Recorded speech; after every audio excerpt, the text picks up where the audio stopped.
तस्य ज्ञानाञ्जनशलाकया चक्षुरुन्मिलितं तस्मै श्रीगुरुवे नमः। श्रीचैतन्यमनोभीष्टं स्थापितं येन भूतले स्वयं रूपकदा मह्यं ददाति स्वपदान्तिकम्। नमो विष्णुपादाय कृष्णपृष्ठाय भूतले श्रीमते भक्तिवेदान्तस्वामिति नामिने नमस्ते सरस्वती देवी गौरवाणी प्रचारिणे निर्विशेषशून्यवादी पाश्चात्यदेशिकारिणे वंशकल्पतरुभ्यश्च कृपासिन्धुभ्येव च पतितनां पावनेभ्यो वैष्णवेभ्यो नमो नमः। श्री कृष्ण चैतन्य प्रभु नित्यानंद श्री अद्वैत गदाधर श्रीवासादि गौर भक्तवृंद। हरे कृष्ण कृष्ण कृष्ण हरे हरे, हरे राम राम राम हरे हरे। ओम नमो भगवते वासुदेवाय। ओम नमो भगवते वासुदेवाय। ओम नमो भगवते वासुदेवाय। ओम नमो भगवते वासुदेवाय। ओम नमो भगवते वासुदेवाय। ओम नमो भगवते वासुदेवाय। नारायणं नमस्कृत्यं नरं चैव नरोत्तमं देवीं सरस्वतीं व्यासं ततो जयमुदीरये। नष्टप्रायेषु भद्रेषु नित्यं भागवत सेवया भगवती उत्तमः श्लोके भक्तिर्भवति नैष्ठिकी। कृष्णाय वासुदेवाय देवकीनन्दनाय च नन्दगोपकुमाराय गोविन्दाय नमो नमः। तो आज हम 9वें स्कंद से पहले स्कंद का 9वां अध्याय का नाम है भगवान कृष्ण की उपस्थिति में भीष्म देव का देह त्याग। श्लोक संख्या 1 से पढ़ेंगे। सुत उवाच इति भीतः प्रजाद्रोह सर्वधर्मा विविशय ततो विनाशनं प्रगात् यत्र देवव्रतो पतत्। शुभ गोस्वामी ने कहा, कुरुक्षेत्र के युद्ध स्थल में इतने सारे लोगों का वध करने के कारण घबराए हुए महाराज युधिष्ठिर उस स्थल पर गए जहां नरसंहार हुआ था। वहां पर भीष्मदेव मरण आसन होकर शरशैया पर लेटे थे। Sud Goswami said, being afraid for having killed so many subjects on the battlefield of Kurukshetra, तो युधिष्ठिर महाराज जो है अपने हृदय में बहुत दुखी थे जब वो कहाँ पहुँचे, कुरुक्षेत्र के मैदान में, जहाँ पे भीष्मदेव जो हैं he was lying on the bed of arrows। तो वहाँ पे भीष्मदेव जो हैं जिनके शरीर में एक पूरा एक बेड बना दिया था अर्जुन ने, इस तरीके का एरोस का बेड, उसके ऊपर में भीष्मदेव जो हैं थे। तो वहाँ पे युधिष्ठिर महाराज उस स्थान पर पहुँचते हैं। बहुत ही हृदय से गोपाचली यहाँ पर ट्रांसलेशन में बताया है कि घबराए हुए थे युधिष्ठिर महाराज, इतने सारे लोग मारे गए जहाँ नरसंहार हुआ था। वहाँ पर भीष्मदेव मरण आसन होकर शरशैया पर लेटे थे। तो जैसा कि हमें पता है कि इससे पहले भगवान कृष्ण युधिष्ठिर महाराज को समझाते हैं कि युधिष्ठिर महाराज बार बार बोल रहे हैं कि कि पूरे के पूरे कुरुक्षेत्र के युद्ध का जो भी कारण है वो मैं ही हूँ, तो पूरा का पूरा दोष युधिष्ठिर महाराज अपने ऊपर ले रहे हैं। तो क्योंकि युधिष्ठिर महाराज स्वयं धर्मराज हैं, तो ये पूरी गलती अपनी मान रहे कि मेरी गलती के कारण इतने लोग मारे गए, तो इसलिए बहुत दुखी हैं। और भगवान कृष्ण उनको समझाए, कितना समझा रहे हैं कि नहीं, इस युद्ध का कारण आप नहीं हैं। अलग अलग तरीके से भगवान समझाते हैं, लेकिन फिर भी युधिष्ठिर महाराज के हृदय में जो ग्लानि है वो फिर भी रहती है। इसलिए भगवान कृष्ण उनको लेके आते हैं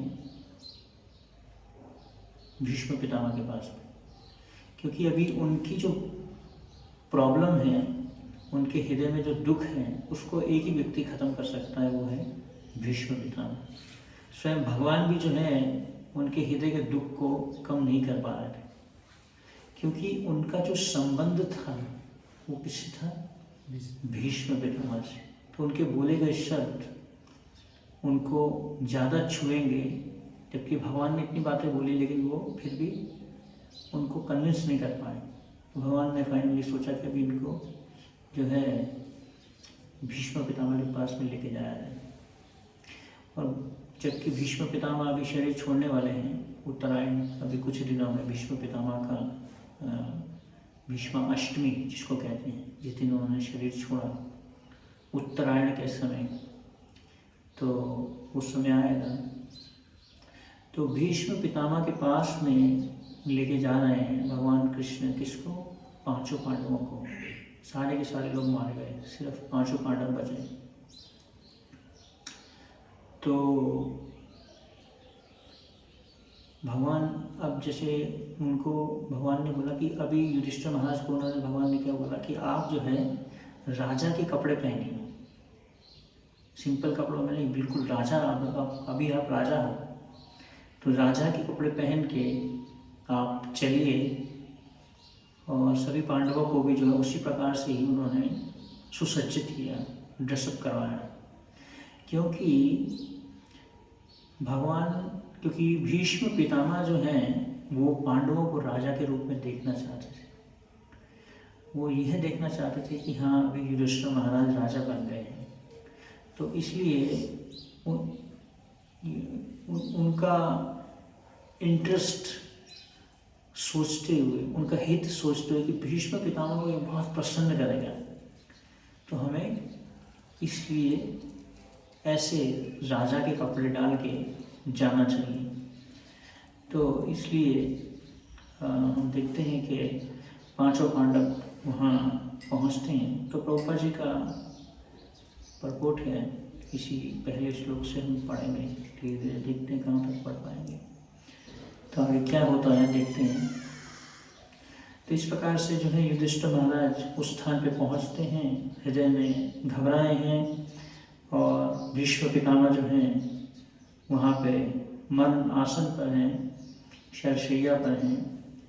इस 9वें अध्याय में जैसा कि भगवान कृष्ण की इच्छा थी, भीष्म देव राजा युधिष्ठिर को वृत्ति विषयक कर्तव्यों के संबंध में उपदेश देंगे। तो भगवान कृष्ण की इच्छा थी कि भीष्म देव जो हैं युधिष्ठिर महाराज को कैसे, राजा के क्या कर्तव्य हैं उनके प्रजा के प्रति, तो वो उपदेश यहाँ पे भीष्म देव को भगवान कृष्ण चाहते हैं कि भीष्म देव से वो सुने। तो भीष्म देव हमें पता ही है कितने कष्ट में हैं, और उस समय उनसे एक्सपेक्ट किया जा रहा है कि आप भागवतम पे चर्चा करो। कितना कष्ट है उनको, शरीर छोड़ने वाले हैं, कि सारे उनके शरीर में तीर बाण शरीर में है, खून निकल रहा है, और कई दिनों से भीष्म पितामह लेटे हैं। भीष्म पितामह के पास में इच्छा मृत्यु का वरदान था, कभी भी अपनी इच्छा से शरीर छोड़ सकते थे, ऐसा उनका वरदान था, उनको कोई नहीं मान सकता था। तो अभी वहाँ पे प्रभुपाद जी लिख रहे हैं कि भगवान कृष्ण की इच्छा थी कि भीष्मदेव राजा युधिष्ठिर को वृत्ति विषयक कर्तव्यों के संबंध में उपदेश देंगे।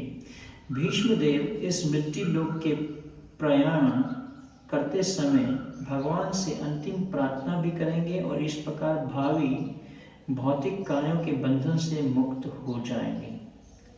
तो भीष्मदेव जब शरीर छोड़ते हैं तो उस परिस्थिति के बारे में भी बहुत सुंदर आगे व्याख्या आएगी कि कैसे जब भीष्मदेव शरीर छोड़ रहे थे तो वो भागवतम पे चर्चा कर रहे थे और स्वयं भगवान कृष्ण उनके सामने विद्यमान थे, जो कि एक आइडियल सिचुएशन जिसको कहेंगे कि बिल्कुल एक ऐसी परिस्थिति कि कैसे व्यक्ति को अपना शरीर छोड़ना चाहिए, यह भीष्म पितामह ने दिखाया। यही परीक्षित महाराज का प्रश्न भी था कि what is the duty of a dying man, उन्होंने पूछा कि एक मरते हुए व्यक्ति की क्या ड्यूटी है।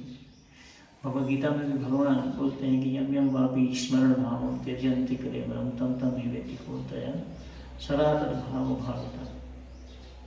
तो स्वयं भगवान कृष्ण के दर्शन हो रहे हैं, उत्तरायण का समय है और उस परफेक्ट समय पे भीष्म पितामह जो है अपना शरीर छोड़ते हैं। इसलिए एक बात बता रहे थे कि प्रभुपाद जी ने हमें सिर्फ आर्ट ऑफ लिविंग ही नहीं सिखाया, हमें आर्ट ऑफ डाइंग भी सिखाया कि कैसे हमें शरीर छोड़ना चाहिए। और प्रभुपाद जी के एग्जाम्पल से हम देखते हैं कि प्रभुपाद जी ने सब कुछ सिखाया और ये भी सिखाया कि शरीर कैसे छोड़ना है। प्रभुपाद हाउस में आप जाएंगे तो उनका बेड है, वहाँ पे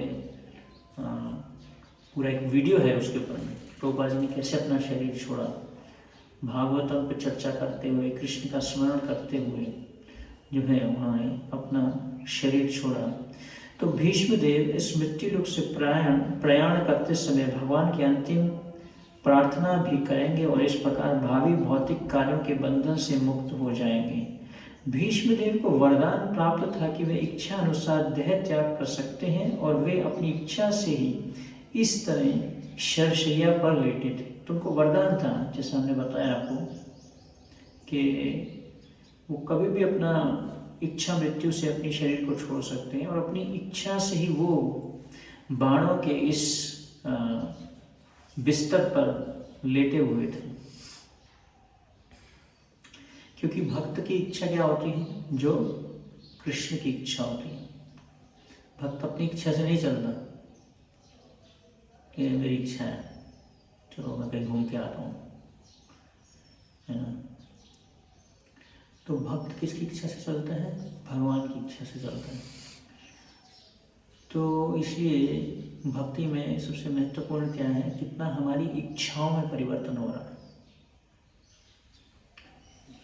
पहले मेरी इच्छा थी कि मैं ऐसे, अलग अलग हमारी इच्छाओं से पता चलता है कि हम भक्ति के किस स्तर पर हैं, हमारी चेतना का क्या स्तर है, कि हमारे हृदय में क्या इच्छाएं आती हैं। इसलिए बोला जाता है असत्संग त्याग एवं वैष्णव आचार, क्योंकि असत्संग करेंगे तो गलत इच्छाएं आ जाएंगी हृदय के अंदर में। And desire is the ancestor of deed, इच्छा से ही कर्म होता है। जब मन में इच्छा आती है, पहला कर्म कहाँ पे होता है, मन में होता है। मन में इच्छा आ गई, माधवेंद्रपुरी गोपीनाथ जी के दर्शन कर रहे थे, मन में इच्छा आ गई कि मैं भी जो है ऐसे ही अपने गोपाल के लिए भोग बनाऊंगा, ऐसे ही जो है मैं स्वीट राइस बनाना चाहता हूँ। मन में इच्छा आ गई कि इसको मैं टेस्ट करके देखूँ। भोग लगने जाना था भगवान का, कभी भी दिखना नहीं चाहिए, इसलिए ढक के लेके जाना चाहिए। भगवान का जो भोग है किसी को नहीं दिखना चाहिए, इसलिए भगवान को जब भोग लगाते हैं तो पर्दा लगा देते हैं, नहीं तो हम उस पर अपनी चेतना, भौतिक चेतना, उसको हम भोग भावना से हम उसको एंजॉय करना चाहेंगे। तो माधवेंद्रपुरी के मन में इच्छा आई तो उन्होंने सोचा कि मैं कितना निकृष्ट हूँ, मैं कितना नीच हूँ कि मेरे मन में ऐसी इच्छा आ गई, भगवान को भी भोग के लिए लगा और मेरे मन में इच्छा आ गई, उस भोग को चखने की इच्छा आ गई। तो चेतना हमें ऑफ कोर्स उनकी जो इच्छा थी वो आध्यात्मिक इच्छा थी, है ना। और जैसे कि प्रभुपाद जी भी भक्ति सिद्धांत स्वामी ठाकुर की इच्छा से चले, उनको बोला भक्ति सिद्धांत स्वामी ठाकुर ने कि जब भी आपके पास में पैसा हो आप किताबें छापना और अंग्रेजी भाषा में कृष्ण भावनामृत का प्रचार करना। तो प्रभुपाद जी को जब संन्यास मिला गौड़िया मठ वृंदावन में, तो वहाँ पे प्रभुपाद जी को बोला गया कि अभी आप एक प्रवचन करिए, प्रवचन दीजिए।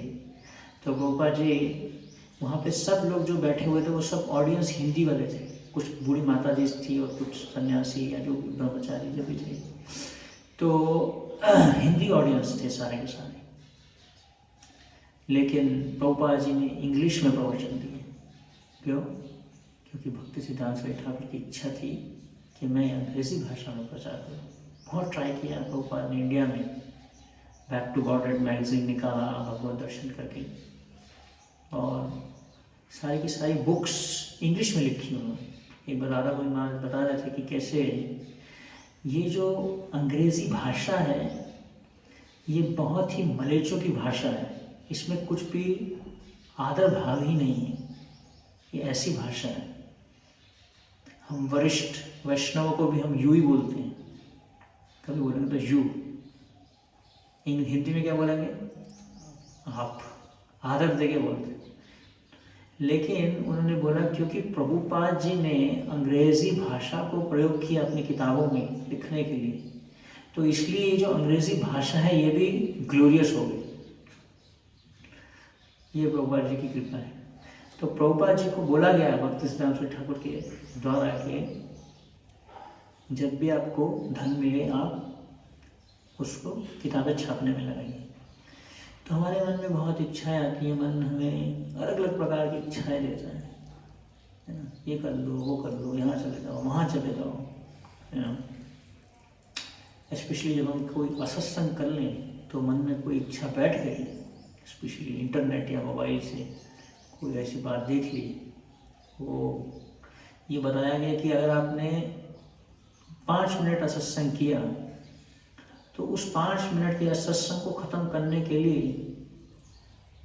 कहीं घंटे लग जाएंगे सत्संग करने। उतना उसका मतलब कितने डिग्री तक आपको सत्संग करना पड़ेगा उस 5 मिनट के सत्संग को करने के लिए, ख़त्म करने के लिए। अजामिल ने सिर्फ 1 सेकंड के लिए शूद्र और शूद्रानी को देख लिया। बस सबसे ज़्यादा सत्संग कैसे होता है? आँखों से देखने के द्वारा जो है सत्संग प्राप्त होता है। तो इसलिए चैतन्य महाप्रभु बोले कि असत्संग, असत वस्तुओं का संग का त्याग करो, सत का संग करो। श्रीमद् भागवतम का जो श्रवण है ये क्या है? सत्संग है, यही असली सत्संग है। हरि नाम का जप असली सत्संग है। क्योंकि हमें इस भौतिक जगत में फंक्शन करना पड़ता है, इसलिए हमें असत में जाना पड़ता है, लेकिन उसके लिए हमारा सत्संग स्ट्रांग होना चाहिए। अगर हमारा सत्संग स्ट्रांग नहीं है, मतलब सुबह का जो कार्यक्रम है अगर वो स्ट्रांग नहीं है, तो फिर असत्संग हमें प्रभावित कर देगा, हमारे मन में बुरी इच्छाएं दे देगा। ऐसी इच्छाएं आ जाएंगी कि अरे तो हम सोचेंगे क्या हो रहा है, ऐसी इच्छाएं कैसे आ गई। इसलिए भक्ति में प्रगति का लक्षण है कि कितनी हमारे हृदय में आध्यात्मिक इच्छाएं आ रही, कितना हमें नाम जप करने की इच्छा बढ़ रही है, कितना हमें और उत्साह आ रहा है। जैसे परीक्षित महाराज जब सुखदेव गोस्वामी से कथा सुन रहे थे तो बोल रहे थे कि और बताओ, और बताओ, और बताओ, आगे इसको कुछ भी कट मत करो, डिटेल में बताओ सब कुछ।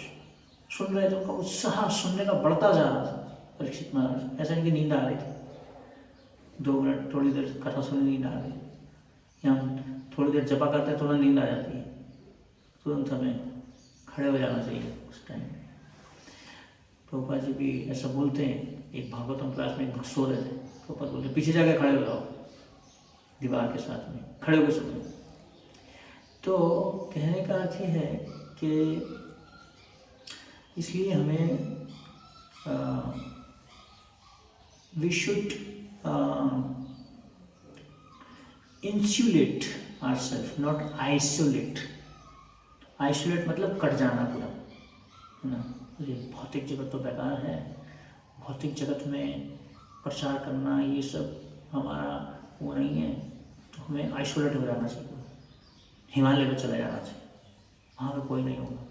अरे वहाँ पे आपका मन तो है, मन तो आपके साथ में है, इसलिए ब्रह्मचारी को कभी भी अकेले नहीं रहना चाहिए। जहाँ अकेला रहा निकटस्थ माया तारे उसको झपटा मार रही है, तो या तो नींद आ जाएगी या इंटरनेट पे डूब जाएगा वो, या फिर कुछ गलत कार्य कर लेगा ना। तो इसलिए प्रभुपाद जी भी विदेश गए थे तो अकेले थे, लेकिन अपने हृदय में वो गुरु की इच्छाओं को लेके जा रहे थे।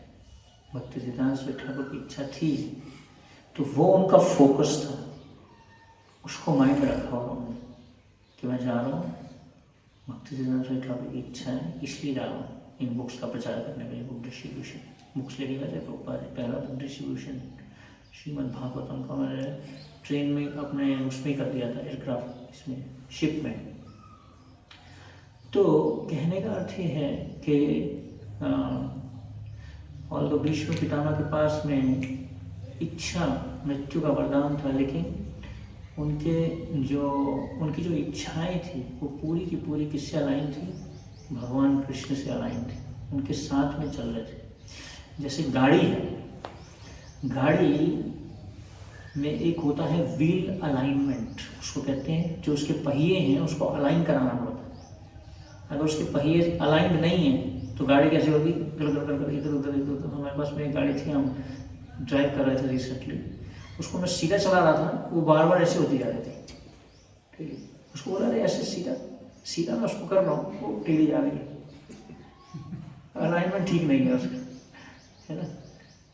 तो जो गुरु की इच्छा है वो हमें क्या करती है? हमारे व्हील्स को अलाइन रखती है, सीधा, है ना। घोड़ा होता है ना, घोड़ा ऐसे, उसको यहाँ पे 2 पट्टी बांध दी जाती है, तो वो इधर उधर नहीं देखे, ताकि वो फोकस, उसको पीछे से चाबुक मारा जाता है और सीधा भगाया जाता है और चलता जाता है। तो इसलिए एक भक्त को पापा जी इसलिए बोलते हैं कि श्रीमद् भगवद गीता का जो एक श्लोक है, व्यवसायात्मिका बुद्धि लेके है कुरुनंद बहुशाखा अनंतश्च बुद्धयो व्यवसाय भोग ऐश्वर्य प्रसन्ना मया चेतन व्यवसायात्मिका बुद्धि समान होना विधीयते, भगवान बोलते हैं भगवद गीता में। तो पापा जी बोलते हैं ये जो श्लोक है व्यवसायात्मिका बुद्धि, ये ही इस्कॉन सोसाइटी का बीज है। मतलब जो भक्त की जो बुद्धि होती है वो कैसी होती है? व्यवसायात्मिक, तो उसको इधर उधर कुछ नहीं दिखाई देता। हाँ, गुरु की इच्छा है, गुरु की आज्ञा है, तो ये वो करूँगा, नहीं तो नहीं करूँगा। फिर पूछता है, ऐसा नहीं कि कुछ भी जो भी मन में आया उसको कर दिया। मन की इच्छाओं से नहीं चलता भक्त, भगवान की इच्छा से चलना चाहता है। तो इसलिए बताया जा रहा है कि भीष्मदेव को वरदान था कि वे इच्छा अनुसार देह त्याग कर सकते हैं, और वे अपनी इच्छा से ही इस तरह शरशैया पर लेटे हुए थे। अपनी इच्छा से, भगवान की इच्छा से, ऐसा नहीं कि उनकी इच्छा थी। दुख हो रहा था, लेकिन शरीर में कष्ट हो रहा था, लेकिन फिर भी वो पूरे तरीके से भगवान की इच्छा पे उनका मन लगा हुआ था।